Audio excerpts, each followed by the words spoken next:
Good evening, everybody. Welcome to another edition of Scotland at 7 with me, Gordon Ross. Joining me in the studio this evening are my regular two guests, Chris McCusker from the SNP Socialist Group. Welcome back to the show, Chris. How are we, Gordon? Okay, and sitting on the other side of the studio this evening is Effie Samara, a well-known academic and writer. Welcome back, Effie. Hi, Gordon. Hi, nice to see you again. Okay, let's press on straight away with the coronavirus update. As of 2 o'clock today, a total of 310,644 people in Scotland have now been tested through NHS Scotland labs and the UK government regional testing centres. And of these, 292,260 were confirmed negative. 18,384 were positive. There are only 11 new confirmed cases of COVID-19 today, and there has been just one reported death among people who have tested positive today. This will, of course, be an underestimate of the number of cases. Not everyone with the virus will display the symptoms, and not all those with symptoms will be tested. Of the people who have tested positive, 320 were in hospital last night, 3 of whom were in intensive care, plus 3 more people in intensive care with suspected COVID-19. The number of patients in Scotland who have died from complications caused by the coronavirus COVID-19 infection remains at 2,490. This number only includes those who have died in hospital having received a positive test for the virus. The latest UK daily figures available show that 45,119 patients who tested positive for COVID-19 have sadly died from their illness, an increase of 66. This number refers to deaths in all settings and not just hospitals. And now to the main points of tonight's news. New figures published by the UK government have revealed that 911,190 children have lost access to vital financial support since April 2017, while some 900 women have been forced to disclose that their child was conceived of rape in order to access vital funds. The SNP's MP Alison Thewliss first discovered the 2-child cap and the rape clause in George Osborne's 2015 budget and has been a vocal opponent of the policy since its inception. The MP has challenged the Prime Minister to scrap the abhorrent policy, describing the figures as a horrific legacy for any government. Effie, I think I'd like to ask you to comment on this first, if I may, since this is very much an issue for women, and I think everybody who first heard about this was shocked by it. But these figures of nearly, 900 women since the thing actually came into being is remarkable. And the number of children losing benefits is also shocking. Well, child poverty has increased through the tenure of this government in a way that is beyond shocking, really. We had the report last week, I believe it was, where it was revealed that 2,500 children have been hospitalized in the last few months in relation to malnutrition. And that is in, a fantastically powerful country, which is what is known as Great Britain. I remember the time very well, and I remember Alison's interventions. It was a spectacularly insensitive thing for the Theresa May government to enact at the time. And there were so many nuances to the bill. Firstly, obviously, women having to come forward and reveal details of their private life that would otherwise be completely, even legally entitled to keep concealed for personal reasons, for legal reasons. But also, let's not forget the impact of this on Northern Irish women. Now, in Northern Ireland, rape is a completely different issue, as is abortion.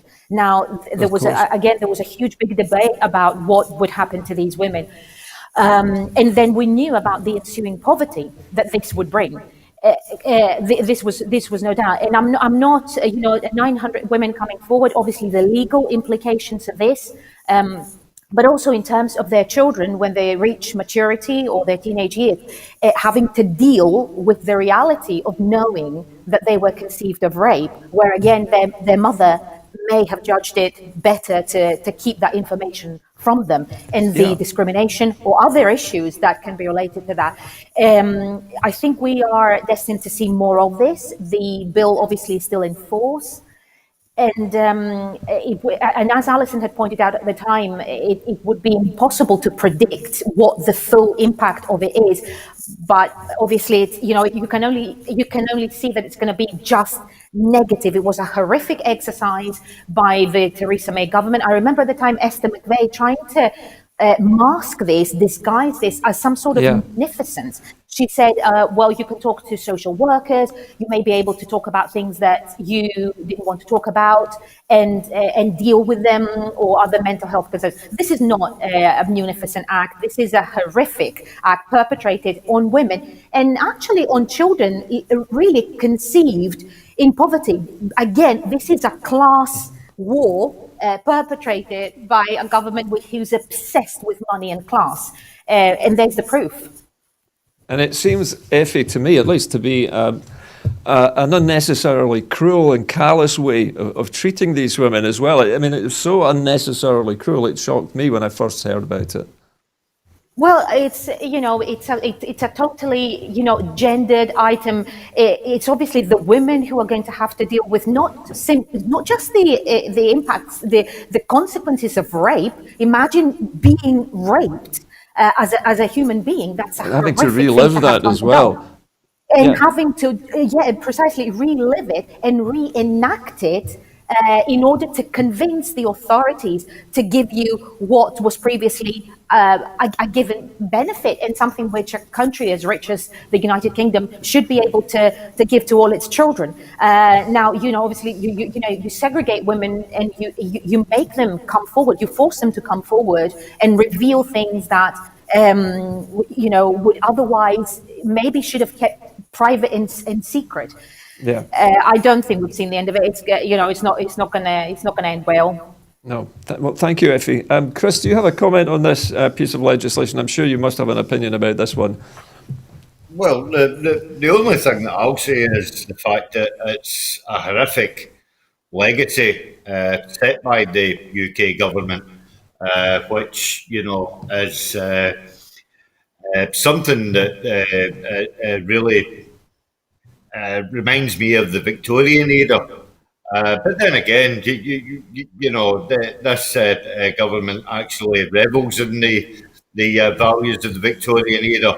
But when you consider what COVID has done to the welfare state, this added to the already shocking and woefully devised social security for the 21st century. Yeah. This just adds another layer to it, which makes it even harder for disadvantaged families to put food on the table. Yeah.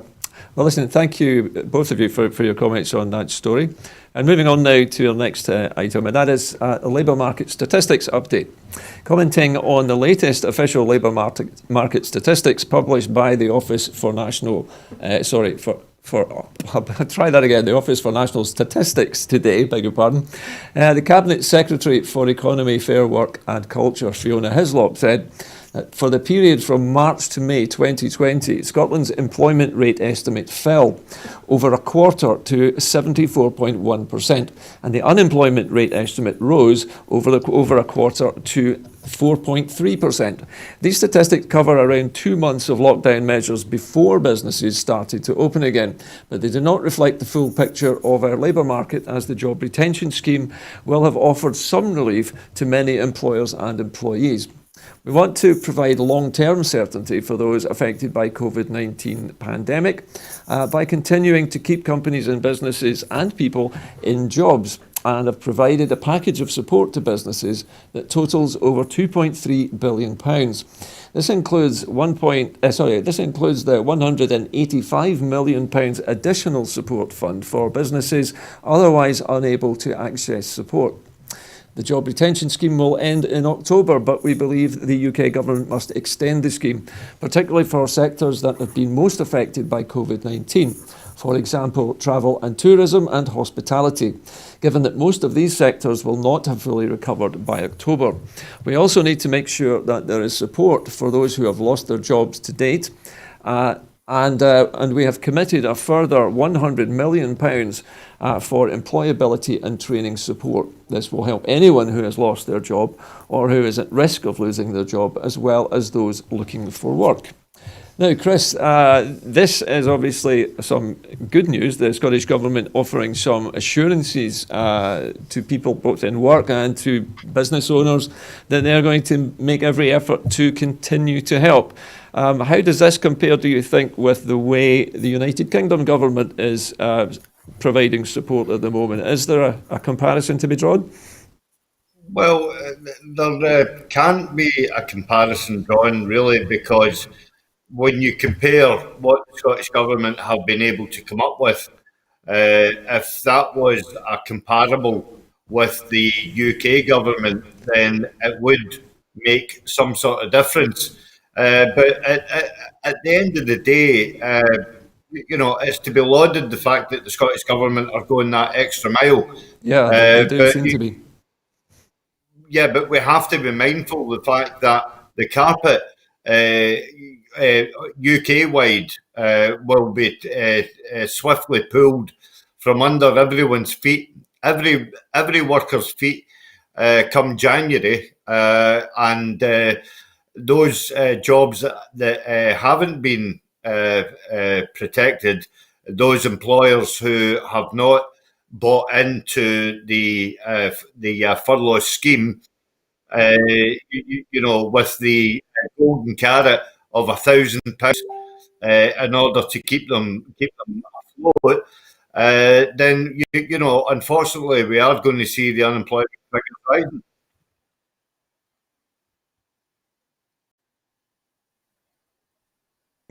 To give us a little more help over and above what is going to be, obviously, as Chris was saying, is going to be taken away by the Tories in October. The Scottish Government is trying to eke this out a little bit longer to try and help the Scottish tourist industry out of lockdown and out of its current problems. Well, I'll echo what Chris just said. The Scottish Government, I think, have done a huge amount compared to the powers that are granted them by the centralised UK structure. Let's not also forget that we don't have fiscal powers up here to borrow. So whatever is granted Scotland is part of the money borrowed by the United Kingdom government, which the Scottish people are responsible for in terms of indebtedness. So we will still have to pay back the debt without really having had the opportunity to have a say on what is borrowed. Also, I understand that the percentage of debt that is apportioned to Scotland is greater than the money that will reach Scotland in terms of aid under the coronavirus umbrella schemes. So especially the hospitality industry, I mean, people plan ahead, a year ahead, and the amount of cancellations and obviously devastation. Let's not forget how many people have had to be laid off, how many hotels and restaurants have closed, some of which will never probably reopen, very sadly, some of which are unsure whether they will be able to reopen or not. So again, it falls on the UK government to decide whether they want to extend that aid and that help or not.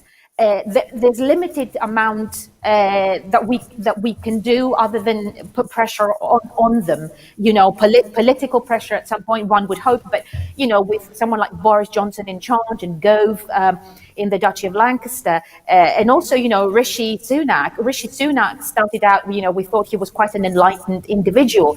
I've changed my mind about Rishi for reasons that I'm sure you're going to go in on your next item. But there's limited powers.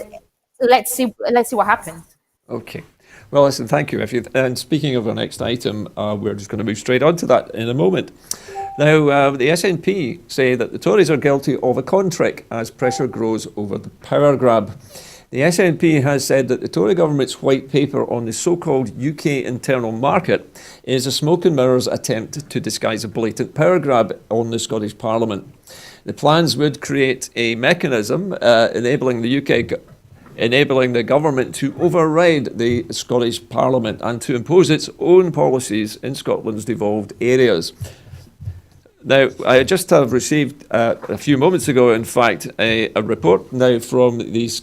It's a Scottish press release from Scottish Government's statement on the Joint Ministerial Committee meeting. Now, in commenting after the Joint Ministerial Committee meeting discussion with the Chancellor of the Duchy of Lancaster, Michael Gove, on the UK Government's published proposals for a UK internal market, the Cabinet Secretary for Constitutional Relations, Michael Russell, said, "The UK Government's proposals are nothing more than a blatant attempt at a power grab, which would strip responsibilities from the Scottish Parliament and undermine the very basis of the devolved arrangements voted for by the people of Scotland and which have been in place for the last 20 years. As such, this is the biggest threat to devolution since the Scottish Parliament was reconvened in 1999. And nothing that the UK Government ministers have said in our discussions today gives me any confidence that that is not the case." The Scottish Government now intends to publish a full rebuttal of these proposals and then to debate that document in the Scottish Parliament. And we will recommend that the Parliament refuses to give the legislative consent which it will need. We will also review our work on joint frameworks given the negative impact these proposals will have on them. And furthermore, we will seek alignment with EU standards, including via the Continuity Bill, which we intend to have on the statute book by the end of the year. We will actively oppose the UK Government's proposals at every opportunity, including at every legislative stage, to pursue every avenue to challenge the bill should it pass. No one should be in any doubt about our determination to defend the powers of the Scottish Parliament and the founding principles of devolution. Now, I don't think anybody could have said that any more powerfully. Effie, does this surprise you coming from Michael Russell, the SNP's constitutional minister? It's powerful words from Mike. He's very serious about this, obviously. Russell, absolutely. Michael Russell is, for me, a fountain of knowledge and also a very temperate, what we would say, he's a good man. He's not looking to pick a fight. He's not looking to, inflate a conflict. What he has said is it's really very, very difficult to add anything to that. I will say for my part, the whole Brexit thing, and also Johnson and Cummings and the whole gang, their starting point is constitutional vandalism. Not just in relation to Scotland, but also in relation to the wider UK constitutional settlement. Now, let's not forget, when their puppets were sent out throughout this period, since 2016 really, and instructed to talk about the will of the people. Now, for anyone who, please do feel free to go out and Google this. The will of the people is one of the best known phrases used by the Nazis and Mussolini when they wanted to decimate Parliament and create an emotive, explosive state of direct governance. Yep. Now, this is what they're doing. That obviously the devolution settlement is a big part of that. Scotland interests them. They want Scotland. It's a money question. It's a power question. We know that Northern Ireland is pretty much on its way to becoming a bit more detached because it had to. The Good Friday Agreement had to be respected, and there will be a little bit of an uphill struggle. There'll be much more to be said about that. But I would say constitutional vandalism is really how I would describe it in few words. Okay. Chris, before I come to you for a comment, let me just read you another section from this evening's story, which is that the plans of the British government would create a mechanism enabling the UK government to override Scottish Parliament and impose its own policies on Scotland's devolved areas. Now, it gives an example here, such as the lower standards of food safety and environmental protections, which would threaten Scotland's world-class food and drinks industry. And Ian Blackford, who's responded to this, said that the Tory government was guilty of a con trick, presenting already devolved powers as if they were new in an attempt to disguise the biggest threat to devolution since 1999. How much, Chris, do you think is this to do with the impending deal with America on trade? Is this what we're seeing? They're trying to get us into line in time for a deal with Donald Trump? Well, I mean, that deal with Donald Trump is in the distance, and we should be mindful of it. But what this is, it's a power grab of centralising the powers that are coming back from the EU. And we are hearing conflicting stories that, you know, it's in between 70 and 111 powers. But the point that was made by Ian Blackford today is the fact that the powers that are supposedly coming back to Scotland, which quite frankly is a load of pish, we have already got those powers. We legislated on agriculture, you know, a couple of months ago. Yeah. We legislated on the banning of GM crops. So we've already got some of these powers. Yes. And what it is the fact that it's Boris Johnson, well, not even Boris Johnson, because he's not that bright.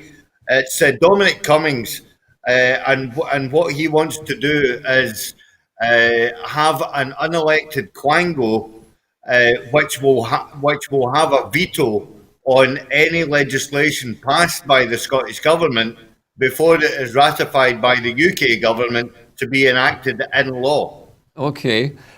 Chris, there is also the case of the fact, I should say, that the British government so far has still not returned the 111 powers that the European Union returned, which were supposed to come back to the devolved administration, because they actually covered exactly what you were just describing: environmental laws, pollutants, pesticides, all kinds of things which the Scottish Parliament should normally be controlling, and we still have not had those powers back either.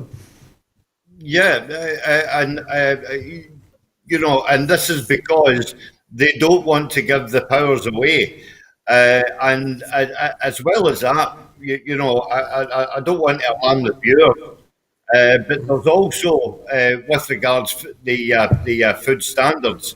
There is also to do with employment right. There's also to do with terms and conditions that have been hard fought, in conjunction with the European Union. Yep. And also the fact that the UK government are willing to lower their standards in order. What it was today was that we found out that if one devolved government, bearing in mind the fact that we are now going to have 4 devolved governments. We are now going to have the UK government, we're going to have the Welsh government, which we already have, the Scottish government and the Northern Ireland Assembly. So they're going to be treated as 4 entities. If one entity elects to accept lower standards, then all 3 have to follow suit. Yeah, so this is what everyone fears, I think, about this, is the fact that it basically goes to the lowest common denominator, doesn't it? Anyway, so we're running a little low on time, so I've got to move along to our next story. What it is, Gordon, is the fact that it is a race to the bottom. Yeah, I think everybody gets that, Chris. Okay, but thanks for that. Anyway, on to our next story, and up to £10 billion of the Chancellor's plan is actually reallocated spending, according to the Institute for Fiscal Studies. The Chancellor Rishi Sunak has been accused of repackaging up to £10 billion of previously announced government spending to form the backbone of his summer statement plan to save jobs during the COVID-19 emergency. Serving the Chancellor with a blunt rebuke, the Institute for Fiscal Studies said it was corrosive to public trust for the government to reallocate old funds and to pass it off as new money. The analysis published by the Institute for Fiscal Studies, the IFS, concludes that the so-called New Deal of £5.5 billion additional capital spending actually represents an increase of precisely zero this year on budget plans, reallocating money previously confirmed for other projects. The analysis confirms the Scottish Government that the Scottish Government will receive just £21 million in Barnett consequentials from the money announced to support the economy, because the total spending envelope so little changed by last week's announcement. The IFS outlines examples, including the £2 billion Green Homes grant scheme for England, actually being funded from within the pre-existing spending limits, resulting in no new money for Scotland. Almost half of the £400 million announced for traineeships, apprenticeships, school leavers and careers advice in England being reallocated from existing budgets. The £5.5 billion infrastructure package actually represents an acceleration of previously planned investment and is funded by underspends and not new money. Commenting, the SNP Shadow Chancellor, Alison Thewlis MP, said, "The Tory government has been rumbled. It's now beyond doubt that the Chancellor's so-called recovery package was deeply disappointing and failed to deliver anything like the scale of investment needed to protect the jobs and kickstart the economy. Scotland can make different choices for an investment-led recovery which protects jobs, but only if we have the powers and the funds required. It's time for the Tories to step up." Effie, now, is there any chance at all, do you think, that the Tories are going to step up after what's just been revealed by the Institute for Fiscal Studies, which is in fact a government body which is there to make sure that the truth comes out? It's an independent body, I beg your pardon, but it's set up to be an independent body, has basically just blown this whole statement wide open. No, there isn't. This is a PR government. This is a PR-led government. This is a government led by Dominic Cummings. We know what he's about. He's about artificial intelligence. He's about mind control. He's about video games design and stuff like that. He could not care two hoots whether money, whether there is actual capital spending here in real money terms. This is a PR exercise. The word 10 billion sounds great, especially for readers of The Sun and the Daily Mail and the Telegraph. So there it is, it's out there. There won't be anything. As you said, it's just a tweaking of the budget. We move this from that. And the other danger, I think, that comes with it is the threatened, if you like, underspend in other areas. So where money had already been allocated, now it may be profitable for them to move it and pretend that it's spent on something else.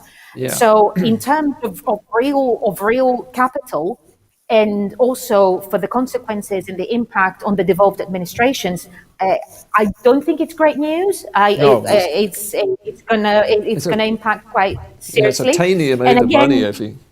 Absolutely, and again, they will weave it. They'll find a way to weave it and spin it, and again, put it out there and pretend that it's the fault of the Scottish government as usual. Okay. Well, listen, thank you, Effie. Chris, your comments on this. I mean, I think I can imagine what you're going to say here, but what's your take on this? Rishi Sunak's been rumbled. Well, yeah, I mean, I suggested the fact that it was actually a bit of a socialist budget by Rishi Sunak, because what he was doing was basically he was rehashing old money, and he was elongating it so that he didn't have a cliff edge when the furlough scheme ends in October, by having well, not a small amount, but having a certain amount of people who will, actually be using the social security system when they're obviously not able to go back to their jobs. So that will happen in October, but it will also happen again in January. And once it does happen, because this money isn't replicated in Barnett consequentials, then the Scottish Government will, be powerless to do anything about it.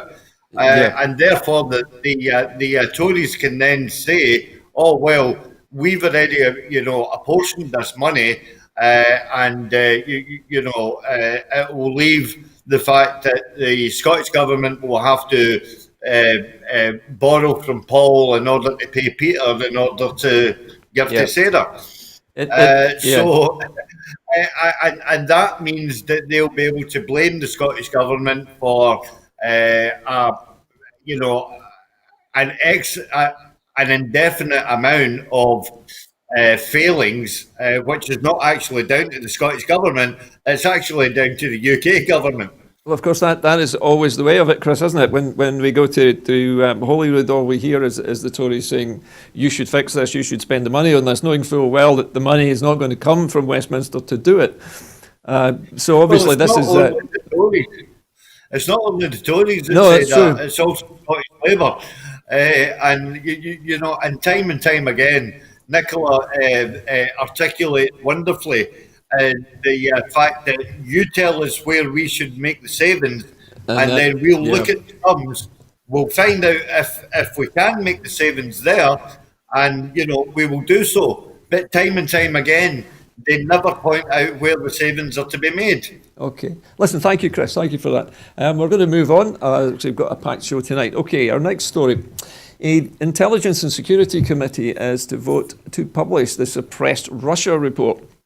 Russian actors sought to interfere in last winter's general election by amplifying an illicitly acquired NHS dossier, which was seized upon by Labour during the campaign, the Foreign Secretary has said.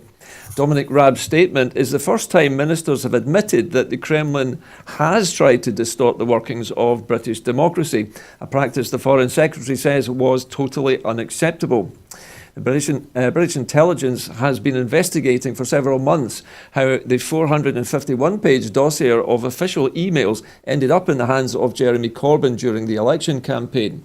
Then Labour leaders said the dossier showed that the NHS was on the table in trade talks with the United States. Mr. Raab said that he was issuing an update as to the progress of that investigation just days before the expected publication of the long-awaited Russia report by the Intelligence and Security Committee, which was blocked from release by Boris Johnson before the general election.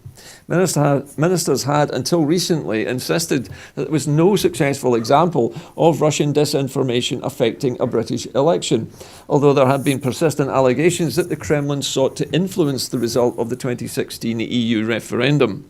The topic is expected to be discussed in the Russia report. The SNP has criticised Downing Street's handling of the findings that Russian actors almost certainly interfered in the UK 2019 general election, with the reports being published on the same day that the ISC finally reconvened and voted to publish the Russia report, after months of government delays. In commenting, the SNP Shadow Foreign Affairs Secretary Alan Smith MP said that Downing Street tried for as long as it has to delay the Russia report is suspicious enough.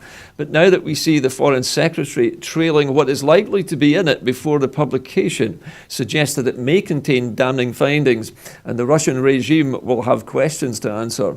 Effie, let me come to you first on this. Now, we know that this report was basically slowed down by Boris Johnson before the election for obvious reasons. He didn't want it coming out just before the general election. But it does now seem that there was something going on. And as the report makes clear, Dominic Raab is trailing his coat a little bit here. So that there is obviously something in this report. Of course there is. Dominic Grieve, I don't know if you recall, just before the election, he raised this issue a few times in relation to why they were not publishing the report. Of course, he was in charge of it, and he knew full well why that was the case. Undue political interference has been happening in the United Kingdom by Russia, and also stretching across the whole of Western Europe, and as we know, also in America. Donald Trump has big connections to Russia. Yeah. Effie, you still there? Oh, yes, I can hear you now. I lost you for a moment. That's okay. We're hearing you fine now.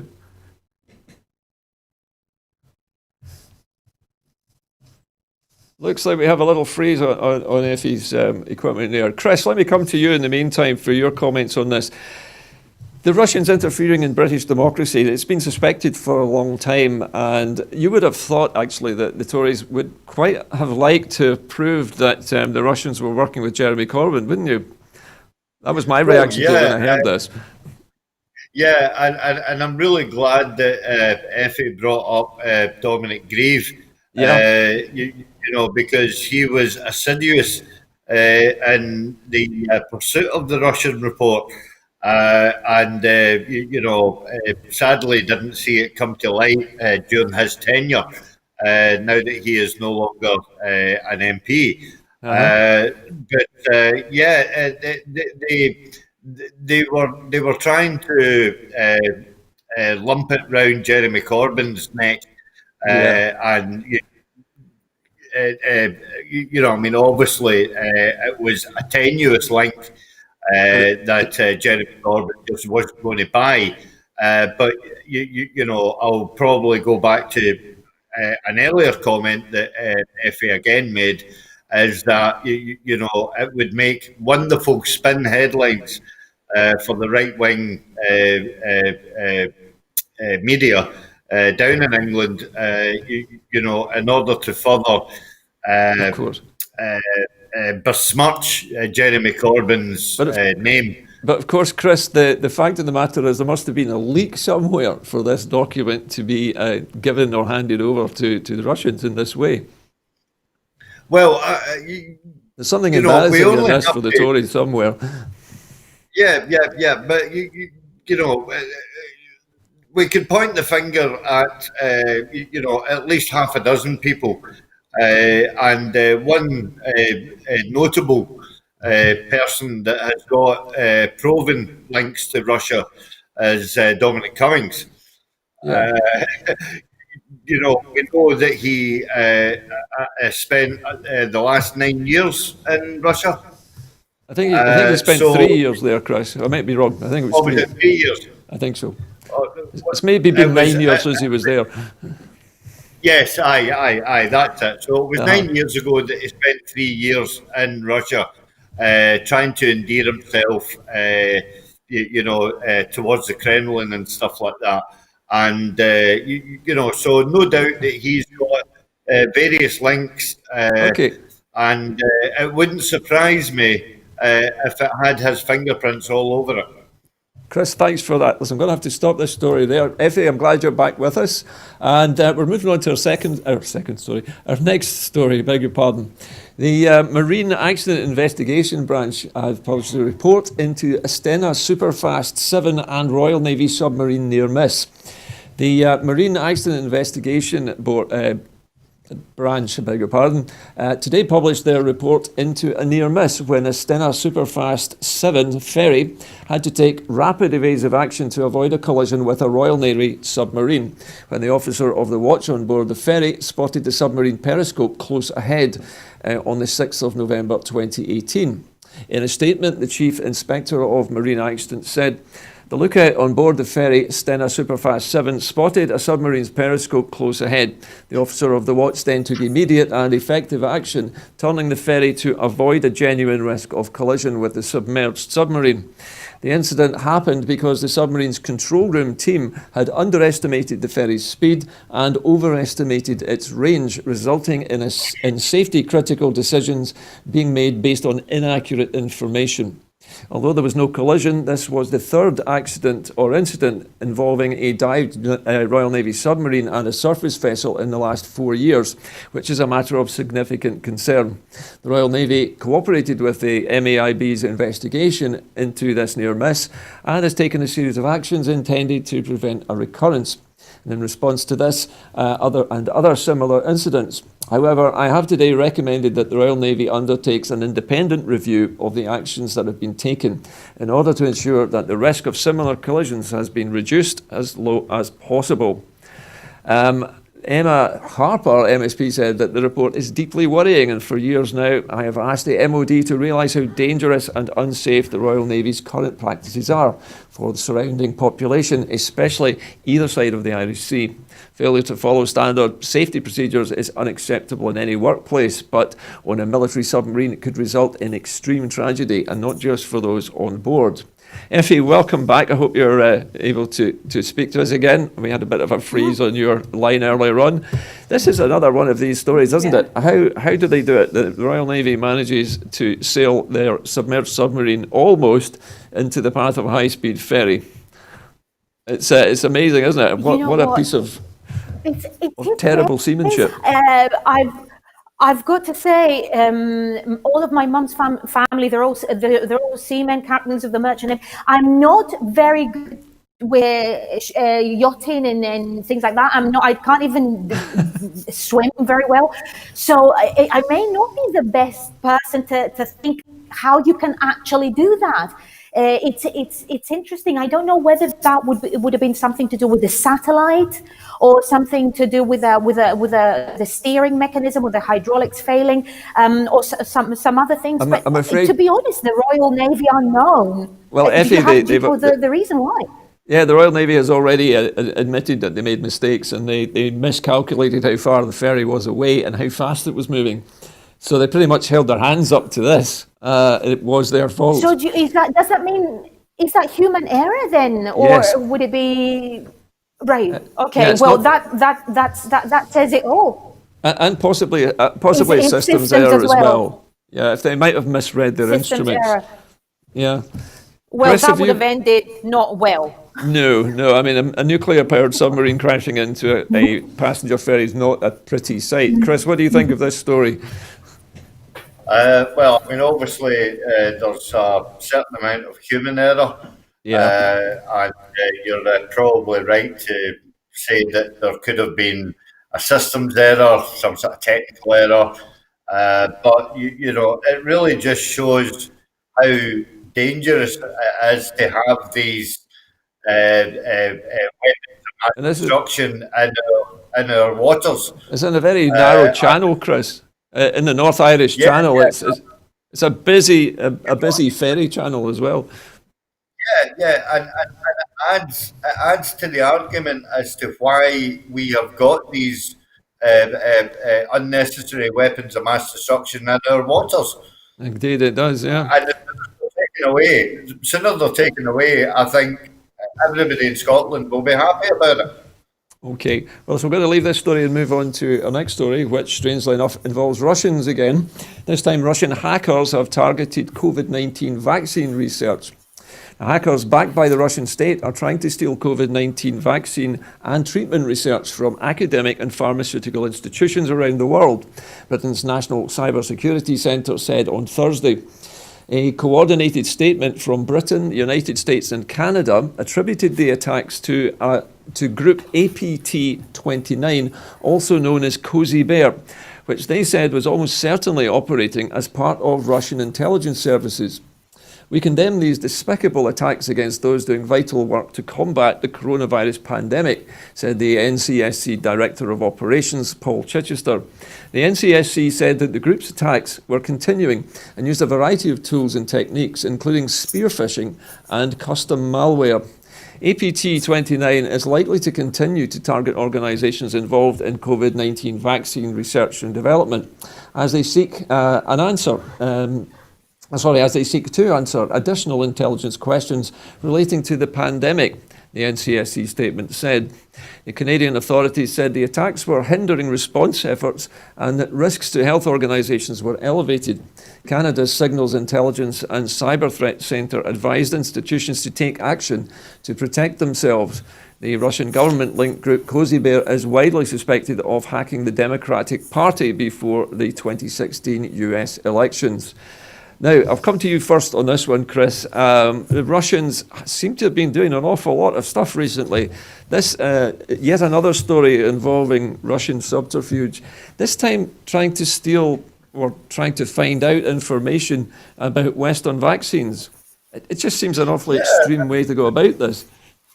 Yeah, it does. And this also comes on the back of the fact that I heard a story about hackers hacking into high-profile Twitter accounts in order to sell their bitcoins or something like that. That's right. They hacked Elon Musk and Bill Gates. Yeah. And the whole issue is that there is a certain faction out there that wants to destabilise the Western democracy. I think that's totally true. Yeah. So, you know, I mean, the way that you were reading it there is Cozy Bear. I actually thought the thing that you misread that and actually meant to say Huggy Bear. No, not Starsky and Hutch, Chris, I'm sorry. This time. Effie, listen, I'm going to move on to our next story and we'll get a chance to comment in just a moment. Okay, now our next story, the appeal court has said that Shamima Begum can return to the UK to challenge the removal of her citizenship. Shamima Begum, the 20-year-old woman who left East London as a schoolgirl to join Islamic State, should be allowed to return to the UK to challenge the Home Office's decision to revoke her British citizenship in person. The Court of Appeal partially overturned an earlier ruling by the Special Immigration Appeals Commission this year, which had said that she had not been legally rendered stateless while she was in Syria because she was entitled to Bangladeshi citizenship. Concluding, the Lord Justice Flocks said that notwithstanding the national security concerns about Ms Begum, I have reached the firm conclusion that given that the only way in which she can have a fair and effective appeal is to be permitted to come to the United Kingdom to pursue her appeal.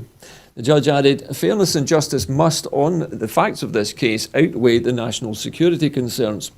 The Court of Appeal also said that SIAC had failed to consider the evidence properly when it had made its initial decision to revoke Begum's citizenship because it had not assessed the risk of transfer to Iraq and Bangladesh and mistreatment there.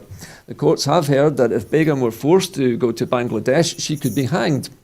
Flocks said that two other judges in the court, in a unanimous ruling, concluded that SIAC, which specialises in complex nationality cases, should therefore hear the citizenship case again. Now, I promised Effie that you would get a chance to comment on this one. This was a very, I think, divisive issue initially about whether this young woman should be allowed to return to the UK. And now she is to be permitted to come to make her appeal. Do you think she is being treated fairly now? Well, you know, it's this kind of case is a very, very it's a very specific. The way these are interpreted in legal terms, it's a very specific point of law when it comes to the appeal. Indeed, yeah. So you have the judge has to look at the fairness and justice issue on the one hand, and then the national security concern on the other. And they have to make a judgment, they have to make a decision on the evidence of which carries more weight. Yeah. It appears that in this case, I don't believe she's a child. Any look, how old is she now? She has a child, Gordon? Yes. I believe the child is the child died, I think, unfortunately. She's lost her. So, right, she's a young woman now, and she's an adult now herself? She is, I think, now an adult. She is. But because she was a child when she left, I think she left when she was a child. So the issue here, you have the child welfare issue to consider, which is, again, a very specific point of law. But also you have the idea that the point here is, which is a very serious point, and obviously no one would ever justify or condone what she has done. But the problem here is that she was actually, what they're trying to argue, I believe, is that she was brainwashed. Yeah. And the issue is that a child is very easily brainwashed. So it's very hard to argue that she was groomed. It's very hard to argue that she could have had agency, if you like, in deciding, considering her age at the time, in deciding which side she was going to take in the action that she took, which was illegitimate, potentially terrorist action. So I believe that in this particular case, and also this shows a wider principle of law, in what cases is it possible to remove citizenship and strip citizenship of a British citizen? So it's a very interesting case. Okay, Effie, thank you for that. We're going to have to move on a little quick here now. So our next item, let me see. Oh, okay, beg your pardon. We are doing the story. Yeah, okay, so the mental health support for COVID-19 patients is the next subject. The Scottish Government has commissioned Dr. Nadine Cossette, a liaison psychiatrist at the Royal Infirmary in Edinburgh, to develop a proposal for a national care pathway for patients who have been hospitalised as a result of coronavirus COVID-19. Welcoming the appointment, the Mental Health Minister, Claire Haughey, said, "We know that treatment in intensive care and high dependency units can be particularly difficult for patients, and this has been exacerbated in recent times by the fact that families have not been able to visit their loved ones. People are resilient and most will go on to make a full recovery. However, for some, there is a higher risk of developing mental health issues, and we want to do everything we can to make recovery easier. And that's why the Scottish Government has commissioned Dr. Nadine Cossette to examine the mental health support provision for COVID-19 patients." Chris, a very quick comment from you on this new move by the Scottish Government, if you would. It's to be lauded, of course. Anything to do with mental health, it's if you can excuse the expression, it's a pet hobby of mine. I've got a vested interest in it. My elder brother suffers from mental health, and as well as my daughter. So it is to be welcomed, but I would say that it needs to go further, because we have to look into the effects of COVID on teenage mental health as well. That's an interesting point. Sorry, I just think it was an interesting point, Chris. A good point. Yeah, well, we have to, not look through this with the top. And everybody has to be taken into consideration when it comes to mental health. Okay, thank you, Chris. Effie, this, of course, is a move aimed specifically at COVID-19 survivors, people who have been through the trauma of being ventilated and being in high dependency. Yes, that's right. And being ventilated, and it's known in pretty much all cases to have an impact for when the patient recovers or in the process of recovery. Yeah. So we do know a little bit about that. It is to be welcomed. And obviously, we will be watching this closely in terms of what it means for trauma and healing trauma and addressing trauma in patients of COVID, of which not much is known yet. So this is a new route, and it's fantastic news. All right, thanks for that, Effie. All right. Okay, so, sorry, what was that now? Okay, I beg your pardon. We've got a conflicting cross wires here for a moment. Okay, £100 million for employment support, and training has just been announced. People looking for work or those at risk of redundancy will benefit from an additional assistance to move back into work or to retrain. The package of support outlined by the Economy Secretary Fiona Hislop is backed by £100 million for 2020-21, with at least £50 million of that funding set aside to help young people get into work. work. The measures include a job guarantee for young people, a new national retraining scheme, and more funding to provide immediate assistance and advice if people are made redundant.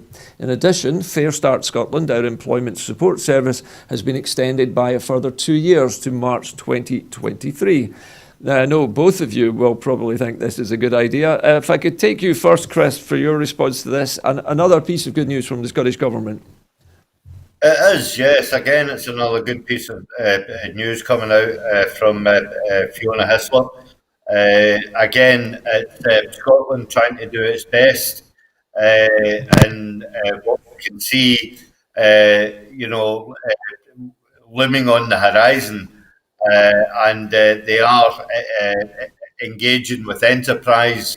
They're also engaging with trade unions in order to try and invest in training and apprenticeships going forward. I would add that we should not just narrow it down to apprenticeships. No. There are people who are aged 45 plus who are possibly will be losing their jobs. And what support is out there for them to get retrained into another field.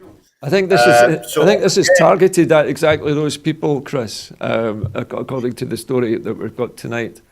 Can I come to you, Effie? That's absolutely great, and as long as it is targeted at them, then it has to be welcomed. But again, I'll just add in for the viewers the fact that this is being done in conjunction with Scottish Enterprise, and also it's been done with the engagement of the trade unions and the STUC. And again, that smacks in the face of what Labour say is the fact that the Scottish Government do not work along with the trade unions. Okay, well, you've made a good point there, Chris. Thank you for that. Effie, you would comment on this piece of information that just come in, £100 million for people who have been made redundant. I think news, and I believe it's in addition to the 33 million that was already committed for employability support for that's correct. 2020-21. So, fantastic news. Okay, our final story tonight. Okay, and that is support for the childcare sector. Funding of £11.2 million is being made available to support childcare providers with the cost of safely reopening. The new Transitional Support Fund will help childcare providers in the private and third sectors, including out-of-school care providers, to meet the extra costs incurred with complying with the new health guidance in response to the coronavirus. The grants are expected to help with costs for increased cleaning, investment in additional equipment, and the development of outdoor space to enable more outdoor learning, and also adaptations to support the physical distancing of adults, and as changes to the entrance and exit areas and additional signage. And so another piece of good news, Chris, that we're also hearing the government setting aside even a little money to help nurseries and preschool childcare to adapt to the changing circumstances of COVID-19. Well, again, it's vital for our economy that childcare is made available for the people that have to go to work. And I was happy to hear from John Swinney, the deputy leader, is that everything is going along for the start of August so that childcare can open up at the exact same time as schools can open up. Excellent. So that it actually gives people something, to sort of like pin on the calendar. It also helps the parents too, Chris. Yeah. Well, this is it. This is exactly what I'm saying. It helps parents to be able to decide whether they can go back to work full-time, part-time, or a mixture of both. So it's great the fact that the Scottish Government are getting on with the day job. Okay, thank you, Chris. Effie, very briefly, if you would, your response to this piece of news about additional money for childcare providers. Well, great news, and I will direct the viewers also to I believe it was last Sunday's programme with Mary Todd on Broadcast Scotland, where she elaborated, obviously she's the lady in charge, and she elaborated on this greatly. But just to finish this point, it would be a huge help to women. There's been several academic reports in the last few months saying how women have basically shouldered most the homeschooling weight, and it's a privilege to be able to do this. I've been doing this for my own daughter, and it's amazing when you can do it. But also for women who have to work full, it has been a disproportionate weight to carry. So I'm imagining that they would be welcoming it greatly. Okay, Effie, thank you very much for that. We have just about run out of time on tonight's programme, so it just remains for me, first of all, to remind you that if you want to become a Broadcasting Scotland supporter, you can do so by following the instructions on your screen now by going to broadcastingscotland.scot/register. And that just remains for me to thank my two guests, Effie Samara and Chris McCusker. And that is it from Broadcasting Scotland tonight. I'll be back on Monday. So from all of us here at the studios, a very good night to you.